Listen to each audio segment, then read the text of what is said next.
Welcome everybody to the 2024 PCA Porsche Parade. We're here at the Concours on Monday, day one, and we might as well start with the absolute cream of the crop. We're in front of the iconic 904. This is the Jewel, the prototype, the one that started off for Porsche, where they almost climaxed with the 917. Now what's cool about this particular 904 is it at one time was part of Jerry Seinfeld's collection and brought to this level of restoration by the experts at Road Scholars. Yeah, Road Scholars are big friends of PCA with Cam Ingram. They've been on a lot of our videos, and if anybody's going to restore a 904 correctly, it's them. Now, I've been lucky enough to see a few 904s in person, one in particular at the Peterson Auto Museum, so very appropriate, the amount of attention that this car is getting here at Parade. It's so cool to see it all opened up, get a good look at the engine, get a good look at that very racy interior. Everything Spartan, everything done to reduce weight. What I thought was cool was Butzi Porsche, the oldest son of Ferry Porsche, designed this car with no committees. One of the favorite cars he designed because there was no one telling him what else it needed. Did it on his own. His son is here and stood next to the car, and I'm sure he was remembering when he was a child seeing this car being designed and built. So you're saying that in the designing process of the 94, Erwin Kommenda was not involved? No, this was pure Butzi Porsche. They had to get it done fast, so they had no time for committees or to run it by people. It was to design a car, get it done fast, and put it on the road. Well, they nailed it. All right, we started with the very, very best. Now let's check out some other amazing cars here at Parade.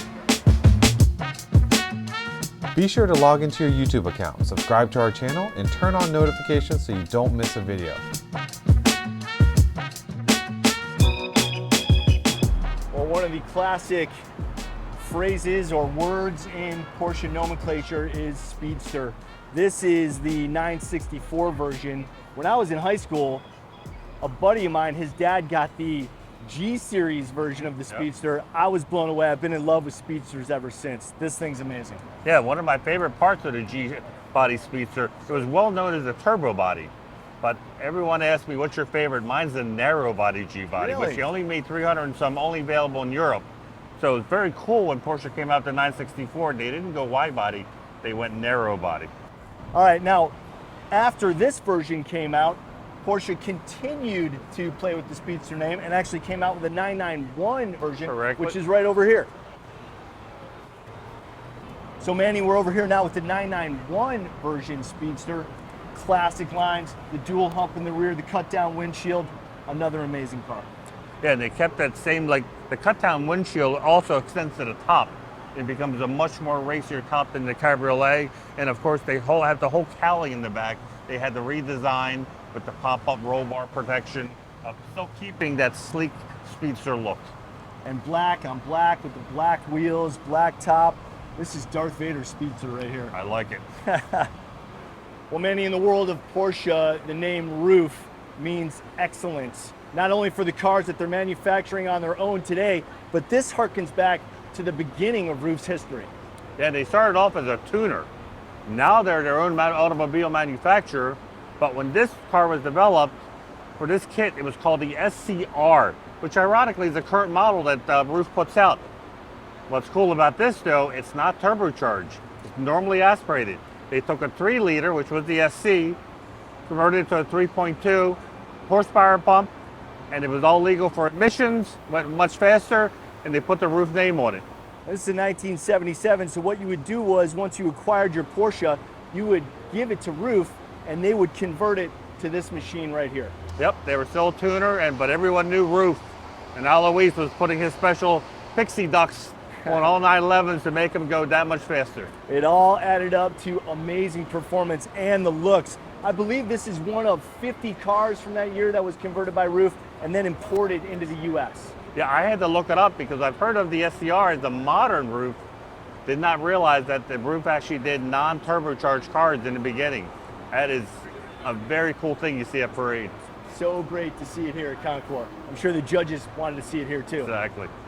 Well, Manny, there's an old adage in the car world that they're only original once. So it's great that here at Concours there's a preservation class, and this Speedster behind us seems to be checking every box for the judges who are going over it right now. I'll tell you, the honorary judges looked at this car earlier, and they went nuts. The honorary judges are the designers from Porsche that are here, Mark Porsche, and one of the designers has a 356 Speedster, and he was snapping all these photographs because this car is original. It's not been restored.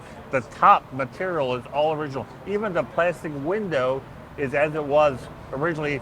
It was kept in almost a hermetically sealed container in this guy's garage that he built just perfectly. So everyone would probably walk by it because they think it's been restored, but it hasn't. This is original paint from Porsche from 56. Yeah, we were lucky enough to see a video from the owner, and the previous owner, as Manny said, kept it in a climate-controlled storage unit where actually the doors to the unit were refrigerator doors.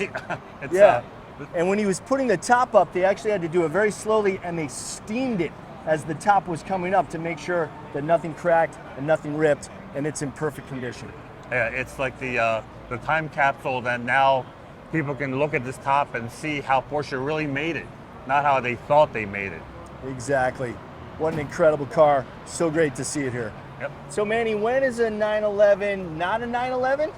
When it's a 912. Exactly. The only difference really is the displacement of the engine. Flat 4 versus a flat 6 in the 911. Everything else pretty much the same. This 66, meticulously restored. Yes, and the reason they made a 4-cylinder 911 was the jump from the 356 to the 911 was a pretty big price hike. And so their 356 customers kind of balked and said, you price this out of the market. So they scrambled, they took a 356 SC, which was the last engine of the 356, stuck it in, like you said, the body of a 911, still got the suspension, brakes, everything of a 911, and they called it a 912. What you pointed out earlier, though, was this car has a sunroof, which doesn't seem much like today, but that was a big deal back then, a big option. So seeing a sunroof 912s are pretty rare. This is also what they call a 3-gauge 912. So in the beginning, they only put 3 gauges to save money, where 911s always had 5. Makes this car even more special. And you know, now as we get further along in history, the 912 is really closing that gap in value. These cars are fetching high dollars these days as people become to appreciate the 912 almost as much as they appreciate the 911. Yeah, and you know, the engine actually sits closer to the driver, so the weight distribution is a little nicer, and a lot of people say it's better to drive than an equal year 911 because the weight's not further back. Now let's go from a completely restored 1966 912 to a Survivor 1972 911. And what I love most about this car, as the judges are surrounding it right now, is that natural patina that you see on the roof and the hood and the deck lid. It tells this car's story. So preservation, which you pointed out, is not restoration. The preservation, they allow for wear because it's all original paint. Where restoration, it has to be perfect because they've repainted it, they've redone the interior. This is all original, so it's going to wear because it takes, over time, things wear, but they've kept everything original to the car. And at one point, it gets to where people just shake their head and like, this is incredible. This is the way it left the factory. Easiest way to identify a 1972 model is the oil clapper door, which is right behind the passenger seat. That's a 1-year only feature. It was done to improve weight distribution, but the problem was gas station attendants kept putting gas in the oil reservoir. And Porsche brings that back in 1990 for the ultra rare 911 C4 lightweight. And they did that for easier access because they thought people were going to race that car in the rally series, so they wanted the mechanics to be able to have easy access to put oil. Race series never happened, but that's the second car. If you're following trivia, that's a good trivia question. I love the little Porsche quirks. It's what it's all about. That's right. Manny, now we're with a car that has the dubious distinction of the plan was to replace the 911 with the 928. Thankfully, that didn't happen, and also thankfully, the 928 continued. Yeah, I mean, this was a very high-tech car back in the day where the 911 wasn't really evolving that much. This was the ultimate Autobahn cruiser. It was comfortable, a lot of storage space. Why not love it? Americans did not want to get rid of the 911. They spoke out loudly. But this 928 has its own legion of followers because it's such a unique and incredible car. Well, and certainly non-Porsche in a lot of ways. Front engine, V8. You know, I'm glad it stuck around, but a lot of people when this car first came out were like, whoa, what's going on here? And what Porsche did was, yeah, it's a big honking V8 in here. They put their transmission in the rear, and it almost becomes 50-50, so it's a dream to drive and handle. Well, if it's good enough for risky business, it's good enough for us. All right, Manny, 1997 Boxster done up in Arctic silver, but this isn't just any Boxster. Yeah, most people walk by and think it's just an early Boxster, but two things the guy's going for it. It only has 1,200 original miles, but more importantly, the owner is the actual designer of the car, Grant Larson, who saw this being auctioned off and had to have it, which I think is very cool because the guy who designed the car is here presenting it for the first time in a Concours. And what's funny is, while this car was being judged, he was running around just as nervous as any other participant in Concours. Yes, and somebody pointed out, they said, you know, this is the guy that designed the car to save Porsche, which was very right, because from this point on, Porsche becomes the most profitable car company next to Ferrari there is. A lot of pressure on those judges. That's right. Well, no matter where I see this car, whether it be at an auction or here at a car show, always catches a lot of eyes. The exclusive series. They only made 500 of these, turbocharged, this beautiful gold paint.